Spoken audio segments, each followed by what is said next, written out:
देखो दिख रहा है, ओके।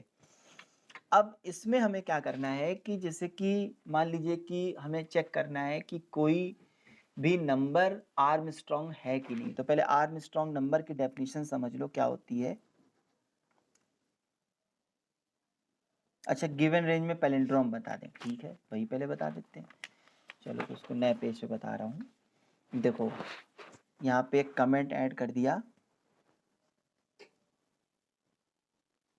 कमेंट ऐड किया कि to print the palindrome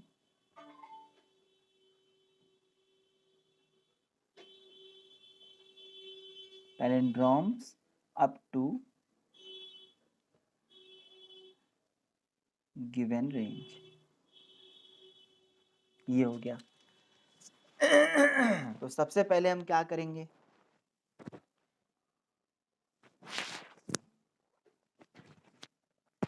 user से एक रेंज इनपुट करवा ले रहे हैं यूजर से।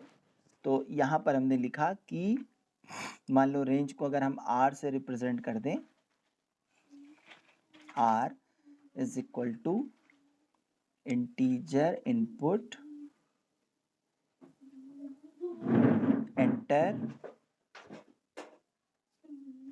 Enter any range.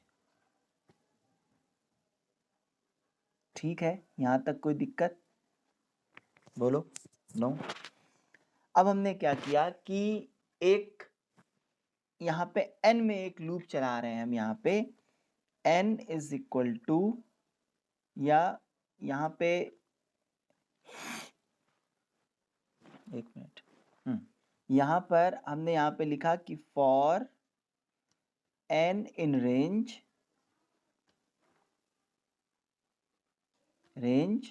1 से लेकर के r तक का हमने एक लूप चला दिया।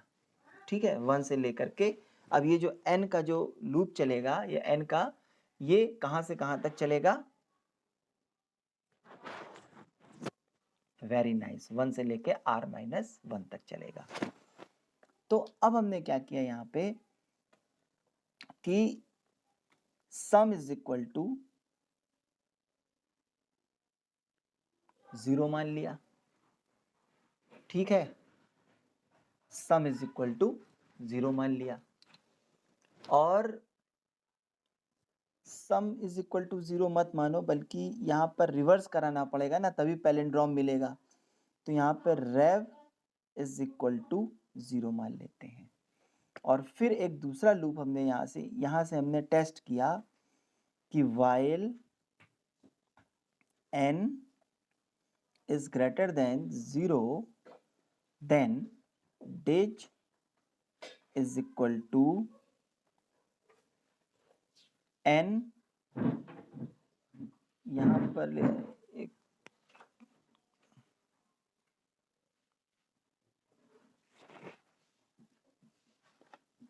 थोड़ा सा एक काम और करना पड़ेगा। यहाँ पे एक काम और करना पड़ेगा आपको कि ये जो n की वैल्यू है ना, इसको नम में ट्रांसफर कर लो।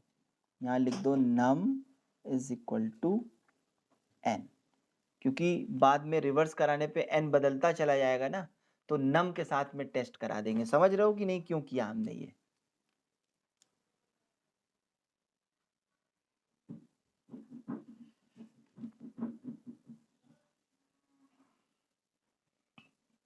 भाई अभी बताते हैं अच्छा क्यों किया। डिज इज इक्वल टू n, यहां पर भी नम कर दो, नम अप मॉडुलस 10, और rev is equal to rev asterisk 10 plus digs, और फिर क्या करो कि num is equal to num floor division 10, ये कर दिया। और फिर वाइल के लूप से बाहर निकलकर, मतलब इसके इंडेंट्स में आकर के चेक करा दो कि if rev is double equal to num num के साथ नहीं, n के साथ चेक कराओ, n then print palindrome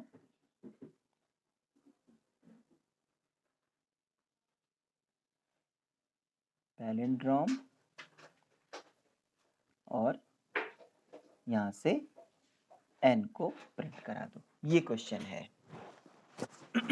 अब जैसे कि मान लीजिए इसको जब हमने रन कराया तो रन कराने पर क्या होगा, सबसे पहले हम रेंज देंगे, सबसे पहले क्या देंगे, रेंज देंगे, ठीक है ना।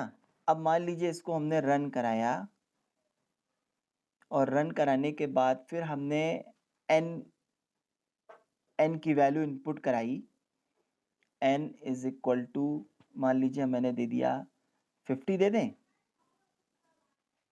50 दे देते हैं, चलो ठीक है। अरे 51 दो, 50 दो, कोई फर्क नहीं पड़ने वाला। तो ऐसे केस में क्या हुआ कि यहाँ पर एक जो लूप चलेगा वो n की वैल्यू जो होगी वो n इज इक्वल टू 1 से ले करके कहाँ तक चलेगा, 49 तक चलेगा। तो n की इनिशियल वैल्यू कितनी होगी, 1 होगी।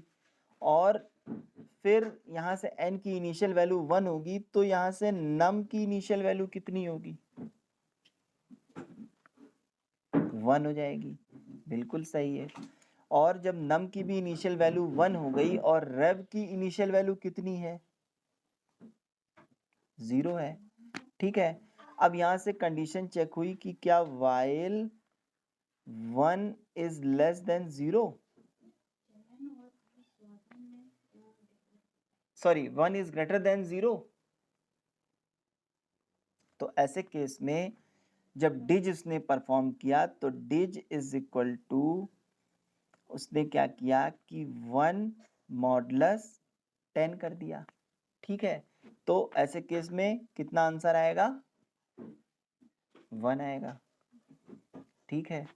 और फिर उसने क्या किया कि rev is equal to rev asterisk 10 plus digs, तो यहाँ से उसने रख दिया 0 इंटू 10 प्लस 1, या रेव इज इक्वल टू कितना मिल गया हमको, अब 1 मिल गया, ठीक है। और फिर जब 1 मिल गया तो उसने क्या किया कि num is equal to num floor division 10 कर दिया। तो ऐसे केस में 1 फ्लोर डिवीजन 10, ऐसे केस में नया नम जो मिला वो कितना मिला हमें,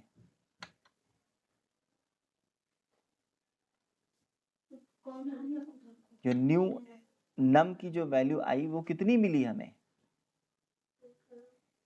1 में 10 का डिवाइड करने पर क्वोशिएंट क्या आएगा, 10 नहीं आएगा, 0 आएगा, क्योंकि पॉइंट में वैल्यू आएगी ना, पॉइंट में वैल्यू है, क्वोशिएंट 0 मिलेगा आपको, 0 पॉइंट समथिंग आएगा ना, तो क्वोशिएंट आ गया 0। अब यहाँ से नम की वैल्यू हो गई 0, और फिर से उसने अब यहाँ जाके टेस्ट किया, यहाँ पे जाके टेस्ट किया कि क्या नम इज ग्रेटर देन 0 है, नो। तो ऐसे केस में ये लूप ब्रेक हो गया। अब जब लूप ब्रेक हो गया तो रेव की फाइनल वैल्यू हमें कितनी मिली, 1, और n की वैल्यू कितनी थी, 1 थी। n इज इक्वल टू यहाँ पे 1 है, ये n इज इक्वल टू 1 है। तो क्या अब बाहर निकलकर उसने चेक किया कि क्या 1 rev is double equal to 1 है, मतलब rev is double equal to n है। ऐसे केस में उसने क्या किया, n को प्रिंट करा दिया। मतलब आउटपुट में सबसे पहला नंबर जो प्रिंट किया उसने लिखा पैलिंड्रोम, यहां से उसने लिखा पैलिंड्रोम और 1 को प्रिंट कर दिया। यहां तक बात क्लियर है?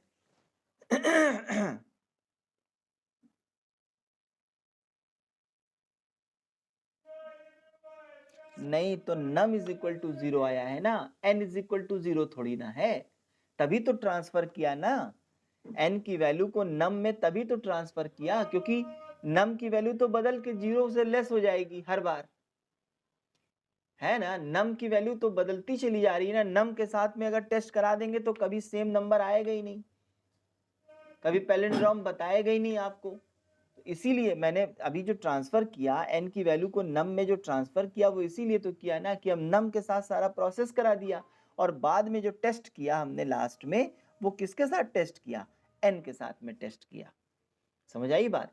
तो n तो 1 ही था ना, तभी तो दो दो वैल्यू में नंबर को स्टोर कर रहे हैं ना हम, दो दो वेरिएबल्स में। समझ में आई बात की नहीं? अब क्या होगा कि अब यहाँ से उसको उसने प्रिंट कर दिया, और अब उसने क्या किया कि फिर से आउटर लूप में गया, वाइल में गया, ये आउटर लूप फॉर में गया, और फॉर के अकॉर्डिंग n की वैल्यू उसने अभी क्या कर दिया, n2 हो गया। तो जब n2 तो num इज इक्वल टू 2, ठीक है, और फिर से रेव की वैल्यू उसने 0 कर दिया, तो अब रेव इज इक्वल टू कितना हो गया, अगेन 0 हो गया। अब उसने क्या किया कि नम के साथ प्रोसेस किया, उसने चेक किया कि क्या नम इज ग्रेटर देन 0 है। तो ऐसे केस में उसने डिज निकाला, तो डिज इज इक्वल टू कितना हो गया, सबसे पहले 2 ही आएगा, नहीं 2 ही आएगा, रिमाइंडर 2 ही आएगा उसमें, समझे ना। सिंगल डिजिट को मतलब कोई भी डिजिट को अगर 10 से डिवाइड करोगे तो रिमाइंडर उतना ही आ जाएगा। कुछ समझ रहे हो कि नहीं समझ रहे हो? क्वोशिएंट 0 आएगा, रिमाइंडर वही नंबर आ जाएगा, तो 2 आ गया। भाई जैसे कि आपने यहाँ पे किया 2, और आपने यहाँ से 10 से डिवाइड किया तो जा तो रहा नहीं है, तो ये हो गया 0 पॉइंट लगाया, फिर आपने ये किया, और फिर यहाँ से आपने ये कर दिया। तो ऐसे केस में रिमाइंडर तो आपका यही मिलेगा, 2 ही रिमाइंडर मिलेगा आपको। समझ में आई बात की नहीं? तो यहाँ पे डिज इज इक्वल टू 2 हो गया, और डिज इज इक्वल टू 2 होने के बाद में जो नया n बना हमारा, मतलब रेव की वैल्यू पहले निकाल लो, rev is equal to rev asterisk 10 plus digs. इसके according rev is equal to आ गया लास्ट 0 एस्ट्रिक 10 प्लस 2, मतलब रेव इज इक्वल टू कितना मिल गया हमको, 2 मिल गया, रेव इज इक्वल टू 2 मिल गया। और n की जो नेक्स्ट मतलब नम की जो नेक्स्ट वैल्यू होगी वो होगी आपकी 2 अप फ्लोर डिवीजन 10। तो 2 फ्लोर डिवीजन 10 का मतलब ये हो गया कि इसमें क्वोशिएंट आपका फिर से 0 हो जाएगा, क्योंकि 10 से डिवाइड करेंगे तो। ऐसे केस में नम इज इक्वल टू हो गया आपका 0। अब जब 0 हो गया तो यहाँ पर जब आया तो कंडीशन फॉल्स निकली, num is not greater than 0, in fact num is equal to 0 this time, है कि नहीं? तो ऐसे केस में लूप हमारा ब्रेक हो गया। तो जब लूप ब्रेक हो गया तो रेव की फाइनल वैल्यू कितनी मिली हमें, 2, और n की वैल्यू कितनी थी, 2। तो क्या rev is double equal to n है? ऐसे केस में उसने क्या किया कि पैलिंड्रोम, हाँ 2 को मतलब सिंगल डिजिट में वो सारे डिजिट प्रिंट कर देगा, 9 तक ऐसा ही प्रिंट करेगा। समझ में आई बात? 9 तक ऐसे ही प्रिंट करेगा। फिर जब 10 जब जब वैल्यू जब n में इंक्रीमेंट होकर जब वैल्यू 10 हो जाएगी तो 10 के केस में क्या होगा कि जैसे कि मान लीजिए n इज इक्वल टू 10 है, तो नम इज इक्वल टू कितना हो जाएगा, 10, और रेव इनिशियली हर बार कितना हो जाएगा, 0। ऐसे केस में 10 इज ग्रेटर देन 0 है, तो जब 10 इज ग्रेटर देन 0 है तो इस सिचुएशन में डिज निकलेगा, तो डिज इज इक्वल टू क्या हो जाएगा, 10 मॉडुलस 10, यही होगा ना, 0 हो जाएगा। तो डिज इज इक्वल टू कितना मिल गया हमको, डिज इज इक्वल टू 0 मिल गया। और रेव इज इक्वल टू क्या हो जाएगा, rev is equal to 0 asterisk 10 plus 0 मतलब 0। तो रेव इज इक्वल टू कितना मिल गया, 0 मिल गया। और फिर num is equal to num floor division 10। तो ऐसे केस में 10 का डिवाइड करने पर कोशिएंट कितना आएगा? 1 आएगा। Very good. तो अब की बार n इज इक्वल टू कितना मिल गया हमको? 1 मिल गया। अब 1 इज अगेन ग्रेटर देन 0 है ना, तो 1 is again greater than 0, then digs is equal to कितना मिलेगा? 1 मिलेगा। 1 के साथ 1 ही आएगा, समझ रहे हो ना। और रेव इज इक्वल टू आपका हो जाएगा, रेव की लास्ट वैल्यू तो 0 थी, ये देखो रेव की लास्ट वैल्यू 0 थी, है ना। तो हाँ, तो 0 एस्ट्रिक 10 प्लस 1, तो रेव इज इक्वल टू कितना हो जाएगा? 1 हो जाएगा। अब की बार जो रेव की वैल्यू आई वो कितनी आई? 1 आ गई। और n is equal to 1 floor division 10 करेगा तो n की वैल्यू अब 0 हो जाएगी। जब n की वैल्यू 0 हो जाएगी, ऐसे केस में कंडीशन फॉल्स हो जाएगी, क्योंकि n is not greater than 0। समझे ना, n अब इक्वल टू 0 हो गया, ग्रेटर देन 0 नहीं रह गया। तो जब ग्रेटर देन 0 नहीं रह गया तो रेव की वैल्यू कितनी आई फाइनली? 1। और n कितना था? अरे n1 कहाँ था? देखो 10 था। तो क्या n मतलब क्या 1 इज डबल इक्वल टू 10 है? नहीं है। तो ऐसे केस में कुछ भी नहीं करेगा 10 के साथ में। बात क्लियर है कि नहीं क्लियर है? अब 11 के साथ में टेस्ट कर लो जरा सा। 11 में फिर से बता देगा वो, यहाँ बता देता हूँ। तो अब जब n is equal to sorry हाँ 11 है, तो नम इज इक्वल टू कितना हो जाएगा? 11 हो जाएगा, बिल्कुल सही है। और रेव इज इक्वल टू कितना हो जाएगा? 0। तो क्या नम इज ग्रेटर देन 0 है? तो ऐसे केस में वो क्या करेगा? डिज इज इक्वल टू 11 मॉडुलस 10 कर देगा। तो ऐसे केस में डिज की वैल्यू कितनी आ जाएगी? 1 आ जाएगी। तो आपका आ गया, हाँ आपका आ गया डिज इज इक्वल टू 1। एक चीज मिल गई आपको। फिर rev is equal to rev into 10, मतलब 0 इंटू 10 प्लस डिज की वैल्यू 1 है। तो ऐसे केस में रेव इज इक्वल टू कितना मिल गया हमें? 1 मिल गया। और नम, और एक मिनट पेन चेंज कर ले थोड़ा।